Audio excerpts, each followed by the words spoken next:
मैं रचना हूँ। अभी अभी शादी के बाद मैं और मेरे पति सूरज एक बड़े शहर में आ गए हैं। हम 2 ही लोग हैं। एक बड़ा फ्लैट है। मेरे पति की अच्छी जॉब है। मैं कभी कभी यह सोचती हूँ कि मुझे बहुत अच्छा पति मिला है।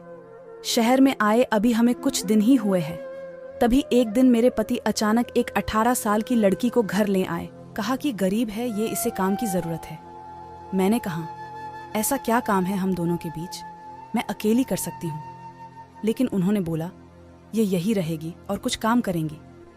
मैंने बोला, ठीक है। किसी अजनबी जवान लड़की को इस तरह अपने घर में रखना मुझे कुछ समझ नहीं आया, वो भी तब जब मैं मना कर रही हूँ। रात मैंने सोचा कि उनसे पूछूं कि आखिर ये लड़की कौन है। लेकिन रात जब मैं कमरे में गई तब वो अपने लैपटॉप पर मीटिंग में बिजी थे। जैसे ही मैंने दरवाज़ा खोला, उन्होंने मुझे हाथ से इशारा करके चुप रहने को कहा। मैं बिस्तर के एक साइड पर सो गई। सुबह करीब 7 बजे मेरी नींद खुली। तब मैंने देखा पतिदेव बिस्तर पर नहीं है। मैंने बाथरूम में देखा, वो वहाँ भी नहीं थे। दरवाजे के पास जाकर जब मैंने देखा तो मेरे पति हाथ में पैसे लिए उस लड़की को दे रहे थे और वो लड़की रो रही थी। वो उसे चुप भी करा रहे थे।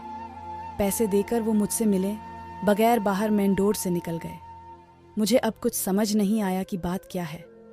थोड़ी घबराहट भी हुई। अजीब अजीब ख्याल मन में आने लगे। साथ ही यह भी ख्याल आया कि जो मैं सोच रही हूँ क्या पता ऐसा ही कुछ न हो। मैं बेडरूम से बाहर आई। वो लड़की ने मुझे देखकर अपने आंसू पोंछ लिए। मुझे देखते ही वो बोली, मैडम साहब बोले कि वो आज वो शहर के बाहर जा रहे हैं मीटिंग के लिए। कल शाम तक आएंगे। आप सो रही थी इसलिए आपको उठाया नहीं। मुझे कहा कि आपको बता दें। मुझे उससे बात करने का बिल्कुल भी मन नहीं था, इसीलिए मैंने उसकी तरफ देखा भी नहीं। बस अब मैं अपने बेडरूम में बैठी कुछ कुछ सोचने लगी। शादी को अभी 1 महीना ही हुआ है और मैं उनके बारे में ना जाने क्या क्या सोचने लगी। लेकिन उन्होंने मुझे सोचने का कारण भी दिया है। एक तो यह लड़की वो अचानक ले आए, मेरे मना करने के बाद भी उन्होंने इसे यहाँ काम पर रखा और आज वो उसे रुपये भी दे रहे थे। मैंने सोचा कि एक बार फोन पर उनसे बात करके देखती हूँ। मैंने उन्हें फोन लगाया पर उनका फोन स्विच ऑफ बता रहा था। ये पहली बार था जब ऐसा हुआ कि उनका फोन बंद है। अब मेरा सर और भी चकरा गया। इतने में वो लड़की रूम में चाय लेकर आती है।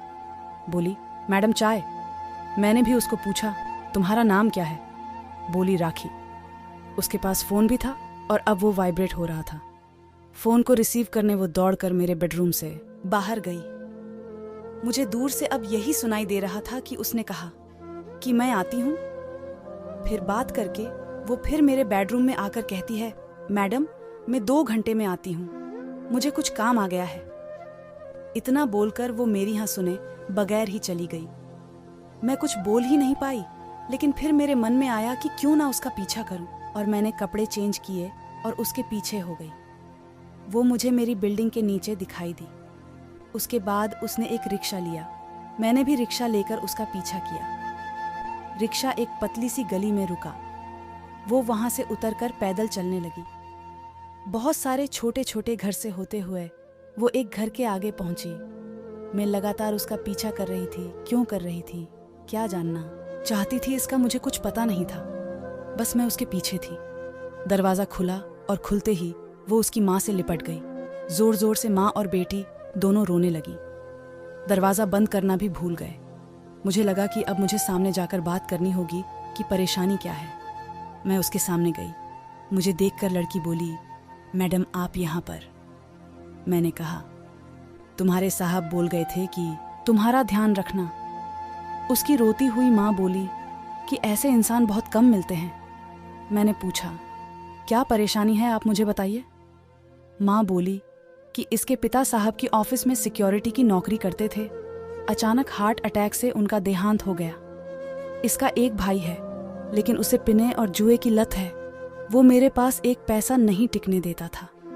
मैं अपनी परेशानी लेकर साहब के पास गई और उन्होंने पैसों से हमारी मदद की। साथ ही उन्हें जब मैंने बताया कि इसका भाई ऐसा है तो उन्होंने कहा कि इसका यहाँ रहना सही नहीं है। इसलिए वो इसे अपने घर को ले गए। मैं इनकी बातें सुन ही रही थी कि उनका फ़ोन आया। मैंने फ़ोन रिसीव किया। सूरज बोले कि उनका फ़ोन रात में मीटिंग की वजह से चार्ज नहीं हो सका था, इसी कारण बंद रहा था। मुझे पूछा कि कहाँ हो, तो मैंने बोला कि मैं राखी के घर आई हूँ। सूरज बोला, हाँ मैं रात में तुम्हें बताने वाला था, पर मीटिंग की वजह से लेट हो गया और तुम सो गई। मुझे उस समय जो सही लगा वो मैंने किया, इसलिए मैं उसे तुम्हारे पास ले आया। मैंने कहा, बिल्कुल ठीक किया आपने। लड़की को लेकर फिर मैं अपने फ्लैट चली गई। अब मैं उसे और अपने पति दोनों को और भी ज्यादा प्यार करने लगी। ऐसी ही और कहानियाँ सुनने के लिए हमें सब्सक्राइब कर लीजिए। मिलते हैं नेक्स्ट कहानी में।